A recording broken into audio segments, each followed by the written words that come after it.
இப்பெல்லாம் கடைக்கு போறதெல்லாம் லேசான விஷயம் இல்லைங்க. நான் கூட நகை வாங்க போனேன். 2006 ரிட்டையர் ஆகி 2 லட்சம் ரூபாயை பர்ஸில் வச்சுக்கிட்டு எங்கள் வீட்டம்மாவை கூட்டிக்கிட்டு நகை கடைக்கு போனால் உள்ள வரவேற்பு ஜாஸ்தியாக இருந்தது. ஏன்னா பர்ஸு கனமாக இருக்குது. உள்ளே போனது 2 லட்சமும் நெக்லஸ் ஆகிட்டுது, அவள் கழுத்தில் ஏறிட்டுது. அவளுக்கு புன்னகை வந்த உடனே புன்னகை தானாக வந்தது. எனக்கு பர்ஸு காலியாச்சேன்னு ஒரே ஃபீலிங். வெளியில் அப்படி வர்றேன்.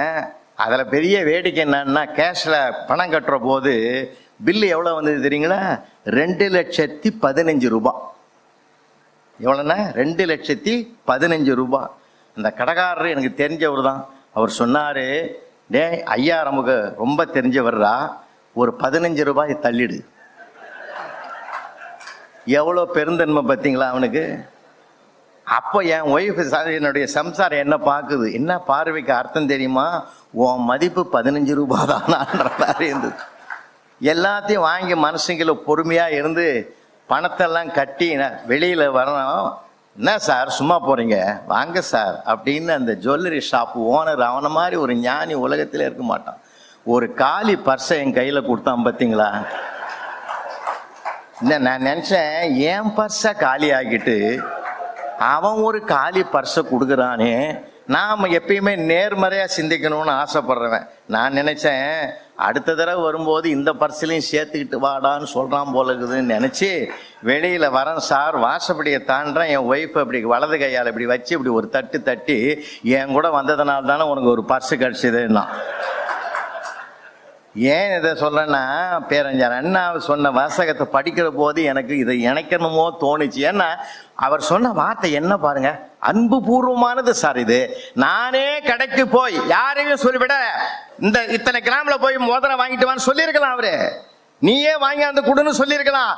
ஆனால் நானே பார்த்து இந்த மோதிரம் தான் தம்பிக்கு சரியாக இருக்கும் என்று பார்த்து பார்த்து அதில் தன்னுடைய பாசத்தை தேக்கி வைத்து கொண்டு வந்து அவர் கரத்தில் போட வேண்டும் என்று நினைத்து செயல்பட்டார் அந்த மாபெரும் தலைவர். அந்த வரலாறு தான் மிகப்பெரிய சிறப்புக்குரியது சார். எங்கள் தெருவுக்கு 3வது தெருவில் ஒரு புருஷன் காணாமல் போட்டான். அந்த அம்மா தெருவே தேடுது. அந்த ஆளை அந்த அம்மா கம்முன்னு போகுது, கடைக்கு போகுது, காய்கறி வாங்குது, ஜாலியாகுதுக்கு சார்.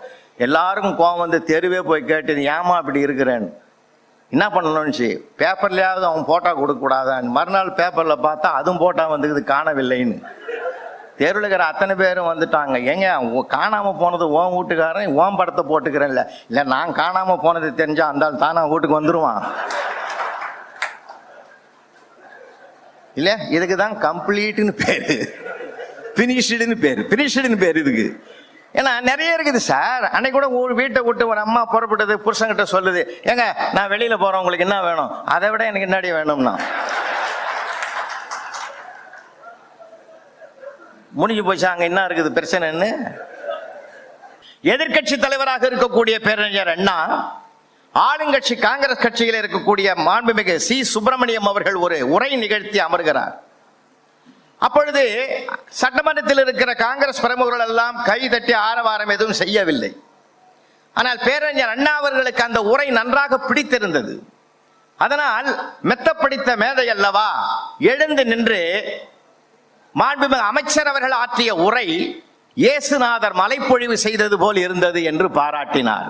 அப்பொழுதுதான் எல்லாம் கை தட்டினாங்க. CS அவர்கள் முதலில் எழுந்தார். என்னை எதிர்கட்சி தலைவர் இயேசுநாதர் என்று சொல்வது பெருமையாக இருக்கிறது, என்னை சிலுவையில் அறையாமல் இருந்தால் சரியினார்.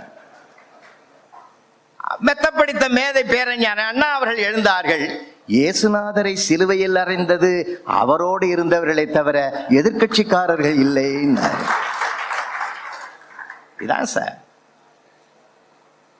கற்றார்க்கு சென்ற விடமெல்லாம் சிறப்புன்னா போகிற இடமெல்லாம் பேரறிஞர் அண்ணாவுக்கு பெரும்புகழ் குவிந்தது என்றார். இப்ப தெரிகிறது அவருடைய வலிமை. சந்தர்ப்ப சூழ்நிலையை தனக்கு சாதகமாக்கிக் கொள்ளுகிற இந்த ஞானம் இருக்கிறதே, கல்வி வேற ஞானம் வேற. அதனால்தான் அவை சொன்ன ஞானமும் கல்வியும் நயத்தல் எரிதன்னு. அவர்கள் ஞானம் பெற்றவர்கள், சாதாரணமானதில்லை. பாண்டியன் ஹோட்டல்ல மதுரையில வந்து முத்தமிழறிஞர் தங்குகிறார். அப்ப தேர்தலுக்காக சுறுசுறுப்பாக வேலை நடந்து கொண்டிருக்கிற நேரம் ராமநாதபுரம் மாவட்டத்தினுடைய பொறுப்பாளர் வருகிறார். தேர்தல் பணி எப்படி இருக்கிறதுன்னு கேட்கிறார் முத்தமிழறிஞர். அவர் சொன்னார், பம்பரம் போல் சுற்றி சுற்றி வேலை செய்கிறேன்னாரு. முத்தமிழறிஞர் உடனே சொன்னார், பம்பரம் போல் சுற்றாதே தம்பி, அது ஒரே இடத்தில் தான் சுத்தும். இது நம்ம யோசிப்போமா? படிக்கட்டுல ஏறுறாரு, பேரன் சொல்றான், உதவியாளர் சொல்றாரு, ஐயா படி, ஐயா படி. அப்பா அம்மா சொல்லியும் படிக்கல, பேரறிஞர் அண்ணா சொல்லியும் நான் படிக்கல, நீ சொல்லியா நான் படிக்க போறேன்னாரு. அதாவது அந்த சுத்தி இருக்கிறவங்களை யார் ஒருவர் மகிழ்ச்சி படுத்துகிறார்களோ அவரால் தான் சார் இந்த நாட்டையே மகிழ்ச்சி படுத்த முடியும். பாளையங்கோட்டையிலே சுற்றுப்பயணத்தை முடித்துக் கொண்டு டிராவல்ஸ் பங்களால வந்து அந்த அரசு விருந்தினர் மாளிகையிலே வந்து தங்குகிறார். பிற்பகல் 2:30 மணிக்கு மேலே போகிறார். அப்பொழுது அவரை பார்ப்பதற்காக ஒரு வயதான மூதாட்டி ஒருவர் வாசல்ல நிற்கிறார். அந்த செக்யூரிட்டி வர பார்க்க போமா போமான்னு விரட்டுறான். மாடி ஜன்னலில் இருந்து பார்க்கிறார். பார்த்தவர் அந்த அம்மாவை உள்ள அனுப்பினார். அந்த அம்மா நேரா வந்து அழுதோடு அப்படியே அடக்க உடக்கமா நிற்குது. யாரம்மா நீ என்று கேட்ட போது, ஐயா முதலமைச்சர் வந்திருக்கிறார் என்று நான் கேள்விப்பட்டேன். ஐயா என்னுடைய நான் யார் தெரியுமா? வாஞ்சிநாதனுடைய மனைவியா நான். உடனே பேரறிஞர் அண்ணா அவர்கள் உள்ளம் பூரித்து உணர்வு பொங்க, அம்மா உங்களுக்கு என்ன வேணும்னு கேட்கிற போது, தியாகிகள் பென்ஷன் எங்களுக்கு பத்தலையான்னு சொன்ன உடனே அப்பொழுது வாங்கின பென்ஷனை 2 மடங்காக ஏத்தி அப்பொழுதே செக்ரட்டரியை கூப்பிட்டு ஆர்டர் போட்டாரு. இந்த மனித நியாயம் உடையவர் தான் ஐயா பேரறிஞர் அண்ணா. பேரறிஞர் அண்ணா அவர்களும் தத்துவ மேதை டி.கே. சீனிவாசன் அவர்களும் போடி நாயக்கன் ஒரு எலெக்ஷனுக்காக போறாங்க. அங்க ஒரு கூட்டத்தில் பேசுறதுக்காக போறாங்க. ஒரு 3 கிலோமீட்டருக்கு முன்னாடி பஸ் பிரேக் டவுன் ஆகி போச்சு. அப்போ டி.கே. சீனிவாசன் அவர்கள் துடிக்கிறார். பெரிய கூட்டம் ஒன்று காத்திருக்குமே, நம்ம எப்போ போய் சேர போறோம்? இன்னும் 3 கிலோமீட்டர் இருக்குதே, எப்படி போறது? அப்போ ஒரு மாட்டு வண்டி அந்த பக்கமா போகுது. தத்துவமேதை டி.கே. சீனிவாசன் ஓடி போய் மாட்டு வண்டிக்காரர்கிட்ட சொன்னாரு, ஐயா பெரிய கூட்டம் காத்திருக்குது, ஐயாவை அழைச்சிட்டு போங்க, நான் கூட நடந்து வந்துடுறேன், ஐயாவை அழைச்சிட்டு போறீங்களான்னாரு. அதுக்கு மாட்டு வண்டிக்காரன் சொன்னா, இவர் பெரிய அண்ணாதுரை, இவருக்காக அங்க கூட்டம் காத்திருக்குது, போயா வேலையை பார்த்துக்கணும். அப்போ டி.கே. சொன்னாரு, நிஜமாலுமே அவர் தான் அண்ணாதுரைன்னாரு. சார் மாட்டு வண்டிக்காரன் இறங்கி ஓடி வந்து கும்பிட்டு காலை தொட்டு வணங்கி, என் தெய்வமே நீ உட்கார்றதுக்கு என் வண்டி பாக்கியம் பண்ணிருக்கணும், வந்து உட்காருன்னு சொல்லி ராஜ மரியாதை கொடுத்து அழைச்சிக்கிட்டு போனான்னா, பேரறிஞர் அண்ணா யார் என்று தெரிவதற்கு முன்னாலே அவர் எப்படி பேசுவார் என்ற சொல் முன்னால் போய் நின்றிருக்கிறது என்றால் இதுதான் பேரறிஞர் அண்ணாவுக்கு கிடைத்த பெரிய வெற்றி. அவர் எப்ப பேசினாலும், யார் எந்த நேரத்தில் பேசினாலும் எதிரிகள் கூட மறைந்திருந்து கேட்ட வரலாறு தான் இந்த தமிழ் மண்ணில் உதயமான வரலாறு. மேடைக்கு என்று ஒரு பேச்சு இலக்கணத்தையே இந்த தமிழ்நாட்டில் வகுத்து கொடுத்தவர்கள் அவர்கள்தான். சாதாரணமானதல்ல. முத்தமிழறிஞர் கலைஞர் அவர்கள் ரொம்ப சுவாரஸ்யமான வரலாறு. நமக்கு பழைய நிலை எல்லாத்தையும் படிக்கணும், ஒவ்வொரு பக்கமா உணர்ந்து படிக்கணும். இன்றைக்கு நடைமுறையில் சாத்தியமாக இருக்கக்கூடிய சமூக சீர்திருத்தங்கள் எல்லாம் நமக்கு எளிமையாக தெரியும். ஆனால் இந்த எளிமையை அடைவதற்கு அவர்கள் அஸ்திவாரமாக எவ்வளவு கஷ்டப்பட்டிருக்கிறார்கள் என்ற வரலாறு அந்த வாழ்க்கையை படித்தால் தான் நமக்கு தெரியும். சாதாரணமானது இல்லை. தான் எழுதிய முதல் கட்டுரையை திராவிட நாடு காஞ்சிபுரம் என்ற முகவரிக்கு கவர்ல எழுதி அனுப்புறார் கலைஞர் அவர்கள். அது அடுத்த வாரமே அந்த கட்டுரை களப்பலி என்ற கட்டுரை வெளியாகிறது. இந்த களப்பலி என்ற கலைஞருடைய முதல் கட்டுரையை படித்து பார்த்த பேரறிஞர் அண்ணா அவர்கள் வியந்து போனார். இப்படிப்பட்ட ஒரு சமூக பார்வையுடைய கட்டுரையை யார் தீட்டியது என்று அவர் யோசித்துக் கொண்டிருக்கிற அதே நேரத்தில் அடுத்த வாரம் இந்த கட்டுரை திராவிட நாட்டிலே வெளியான அடுத்த வாரம் திருவாரூருக்கு நபிகள் நாயகம் விழாவிலே கலந்து கொள்வதற்காக பேரறிஞர் அண்ணா அவர்கள் வருகிறார்கள். அப்பொழுது இந்த திருவாரூர் பகுதியை சார்ந்த ஒரு பெரியவர் இந்த களப்பலி என்ற கட்டுரையை திராவிட நாடு என்ற பத்திரிகைக்கு அனுப்பி வைத்தார். நான் அதை படித்து பார்த்தேன். அந்த கட்டுரையை எழுதிய பெரியவரை அழைத்து வாருங்கள் என்று சொன்னார். எல்லாரும் போனாங்க. ஒரு சின்ன பிள்ளைய கொண்டாந்து நிறுத்தினாங்க. பேரறிஞர் அண்ணா வியந்து போனார். இந்த கட்டுரையை எழுதிய பெரியவரை கொண்டான்னா நீ ஸ்கூல் பையனை கொண்டாந்து நிறுத்துற? இவர் தாங்க அந்த கட்டுரையை எழுதினார். இளமை பருவத்தில், பள்ளி பருவத்திலேயே ஒரு சமூக பார்வையுடைய கட்டுரையை எழுதி அண்ணாவினுடைய இதயத்தை ஈர்த்த தம்பி முத்தமிழறிஞர் கலைஞர் என்பதுதான் வரலாறு. அப்ப சொன்னார், ஒரே ஒரு அட்வைஸ் பண்ணாங்க பேரறிஞர் அண்ணா, படிக்கிற வேலையை பாரு, இந்த மாதிரிலாம் இப்ப எழுத வேண்டாம். பிற்காலத்தில் முத்தமிழறிஞர் ஒரு செய்தியை வெளியிட்டார். அண்ணா அவர்கள் சொன்னதையெல்லாம் நான் கேட்டேன், ஒன்றை தவிர எழுதாதே என்று சொன்னார். அதை மட்டும் நான் கேட்கவில்லை, எழுதி கொண்டேதான் இருந்தேன் இளமையில் இருந்து என்று பிற்காலத்தில் அவரே ஒரு ஒப்புதல் கொடுத்திருக்கிறார். அன்பானவர்களே, அதே மாதிரி தான் அவருடைய படைப்பு. பாண்டிச்சேரியிலே அவருடைய மாநாட்டிலே அவருக்கு ஏற்பட்ட இன்னல்கள் எல்லாம் உங்களுக்கு எல்லாருக்கும் தெரியும். அப்பொழுது வாழ்வோமா பிழைப்போமா என்றிருந்த நிலையில்தான் அவரை தந்தை பெரியார் அவர்கள் அழைத்துக் கொண்டு சென்று குடியரசு பத்திரிகையினுடைய துணைத் தலைவர், துணை எடிட்டராக இருந்து நீ செயல்படுத்தணும்னு நியமிக்கிறார். அண்ணாமலைக்கு அரோகரா என்ற கட்டுரையும் தீட்டா இட்டது என்ற கட்டுரையும் குடியரசு பத்திரிகையில் வந்தபோது தந்தை பெரியார் அந்த கட்டுரையை படித்து பார்த்து இப்படிப்பட்ட ஒரு சீர்திருத்த கருத்துக்களை சுமந்திருக்கிறாயா என்று வியந்து போனார். திராவிட முன்னேற்ற கழகத்தினுடைய முதல் மாநாட்டிலே பேரறிஞர் அண்ணா அவர்களை பேசுவதற்கு அழைக்க வேண்டும். அப்பொழுது அழைப்பதற்காக மேடைக்கு வந்து கலைஞர் அவர்கள் அவருடைய அந்த கவிதை பதிவு கற்கக்கூடிய அத்தனை பேரையும் வியக்க வைக்கக்கூடிய ஒன்று. வாழ்வு 3 எழுத்து, வாழ்வுக்கு தேவையான பண்பு 3 எழுத்து, பண்பிலே பிறக்கும் அன்பு 3 எழுத்து, அன்பிலே சுரக்கும் காதல் 3 எழுத்து, காதல் விளைவிக்கும் வீரம் 3 எழுத்து, வீரர் செல்லும் களம் 3 எழுத்து, களத்திலே பெறும் வெற்றி 3 எழுத்து, அந்த வெற்றி பாதைக்கு நம்மை அழைத்து செல்லும் அண்ணா 3 எழுத்து என்று அப்படி ஒரு அழகான கவிதை மூலமாக பேரறிஞர் அண்ணா அவர்களை மேடைக்கு பார்வையாளர்களுக்கு அறிமுகப்படுத்தி அழைத்த ஒரு பெருமை கலைஞர் அவர்களைத்தான் சார். அவர்களிடத்தில் தான் தமிழ் குடிகொண்டிருந்தது. இவர்களை போல் பேச வேண்டும் என்று அன்றைய காலகட்டத்தில் இருந்த அத்தனை தமிழ் புலமை மிக்கவர்களும் ஆசைப்பட்ட வரலாறு தான் பேரறிஞர் அண்ணா தோற்றுவித்த, முத்தமிழறிஞர் கலைஞர் தோற்றுவித்த மிகப்பெரிய புதிய புதுமையான வரலாறு. லண்டன் பொதுக்கூட்டத்திலே பேசுகிறார். லண்டன் மாநகரத்தின் பொதுக்கூட்டத்திலே பேசுகிற போது அங்கே ஒரு ஆய்வு வருகிறது.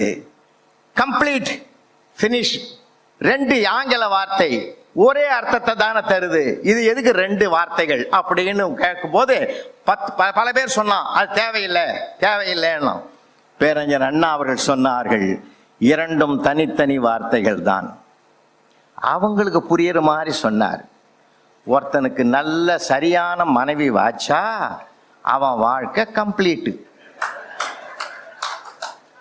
மோசமான வாய்ச்சா அது ஃபினிஷ்டு. அதுக்கு மேலேயும் ஒண்ணு சொன்னார், என்ன தெரியுமா? ஒரு சரியான மனைவி தன் கணவனை சரியில்லாத பொண்ணோடு பார்த்தா கம்ப்ளீட்லி ஃபினிஷ்டு. ஒரே நிமிடம் தான் இருக்குது. தேர்தல் வேட்டைக்கு புறப்பட்டவருக்கு ஒரே நிமிடம் தான் இருக்குது. அந்த ஒரு நிமிடத்தில் தான் யார் என்பதை இந்த பிரபஞ்சத்துக்கு எடுத்து காட்டிய தலை சிறந்த முதல் பேச்சாளர் பேரறிஞர் அண்ணா அவர்கள் என்பதை அது நிரூபிக்கிற இடையா.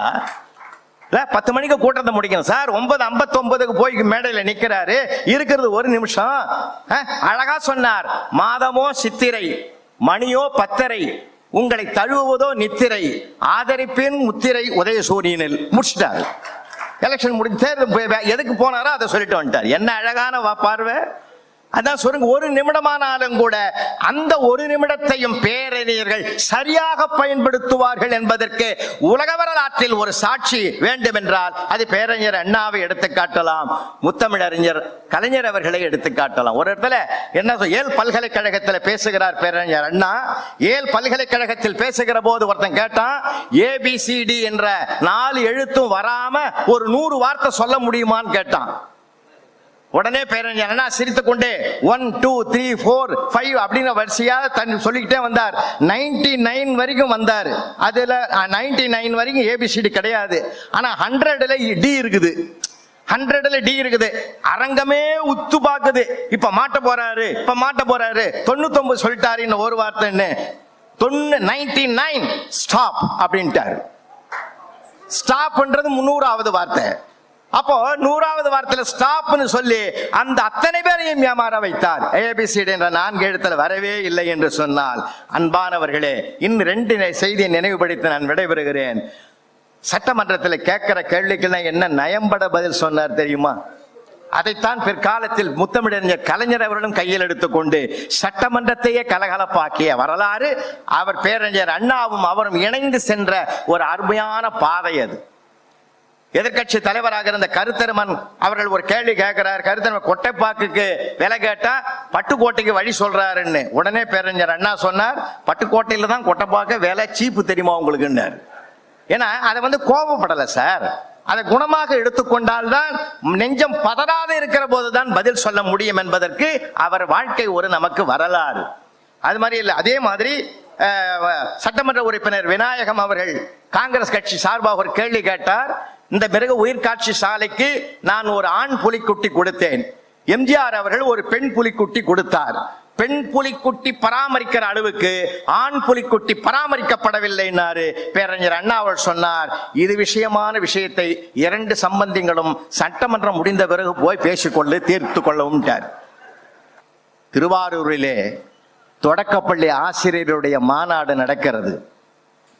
முத்தமிழறிஞர் கலைஞர் அவர்கள் முதலமைச்சராக பொறுப்பேற்றார். தொடக்கப்பள்ளி ஆசிரியருடைய மாநாட்டுக்கு அவர் அழைக்கப்பட்டார். சேதுராம ஐயர் ஆசிரியர் வந்திருக்கிறாரா என்று கேட்டார். ஏன்? அவர் ஓய்வு பெற்றுட்டாருங்க, வரல, வயசாகி போச்சு. ஓய்வு பெற்ற மாநாட்டுக்கு தொடக்கப்பள்ளி ஆசிரியர் கூட்டணியில் வரக்கூடாதா? ஏனென்றால் நான் அவரிடத்தில் தான் படித்தேன், அந்த ஆசிரியரை பார்க்க வேண்டும் என்று விரும்புகிறேன் என்று சொல்லி கூட்டம் முடிந்ததும் சேதுராமையருடைய வீட்டுக்கு சென்று முதலமைச்சர் வந்துவிட்டார் என்ற உடனே பதறிப்போன அவரிடத்திலே, ஒன்றும் பதற வேண்டாம், நிதானமாக இருங்கள் என்று சொல்லி நினைவு கூர்ந்தார். உங்கள் பிள்ளைகள் ஏதாவது என்ன படிக்கிறார்கள், நான் உங்களுக்கு என்ன செய்ய வேண்டும் என்று கேட்டார். நீங்கள் எதுவும் செய்ய வேண்டாம் ஐயா, நீங்கள் இந்த பதவியில் இருப்பதே நான் பெற்ற பெரிய பேரு, என் மாணவன் இந்த உயரத்தில் இருக்கிறானே என்று நான் மகிழ்ச்சி அடைகிறேன் என்று அந்த ஆசிரியரும் சொன்னார். இல்லை இல்லை, உங்களுக்கு நான் ஏதாவது செய்ய வேண்டும். ஏன் தெரியுமா?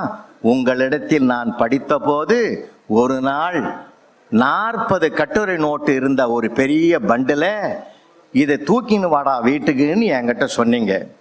நான் அதை தலைமையில வச்சுக்கிட்டு உங்க வீட்டுக்கு போய் கொடுத்தேன். ஏன் இந்த தண்டனையை இந்த வாத்தியார் வைக்கிறாருன்னு என் மனசுக்குள்ளேயே புலம்பிங்கன்னு தான் போனேன் வீட்டுக்கு.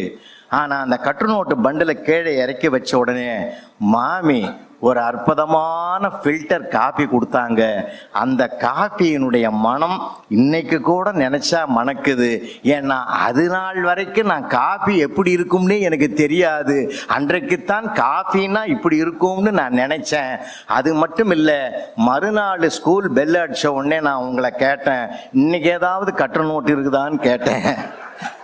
ஏன்னா இன்னைக்கும் போய் அங்கே காபி குடிக்கலாமான்ற ஆசையில் நீங்கள் அதை புரிஞ்சுக்கிட்டு ஏதோ சொன்னாடா மாமி உன்னை வர சொல்லின்னு சொன்னீங்க. நானும் போனேன். மறுநாளும் அந்த காபி கொடுத்தாங்க. 2 வேளை காபி குடித்த நன்றிக்காக உங்கள் குடும்பத்திற்கு நான் ஏதாவது செய்ய வேண்டும் என்று விரும்புகிறேன் என்று சொல்லி அப்பொழுது 10ஆம் வகுப்பு படித்து கொண்டிருக்கிற அவளுடைய மகள் பெயரை உதவியாளரை அழைத்து குறித்து கொள்ளுங்கள். நாளை இவள் முறையாக அந்த 11th முடிச்சிட்ட உடனே இவளுக்கு ஒரு மெடிக்கல் சீட்டை அரசு சார்பாக அளிப்போம் என்று சொல்லி அதே மாதிரி மெடிக்கல் சீட்டை கொடுத்து அந்த குடும்பத்தில் ஒரு மருத்துவரை உருவாக்கி நன்றி காட்டிய நாயகனை பெற்ற மண்ணியா இந்த மண்ணு.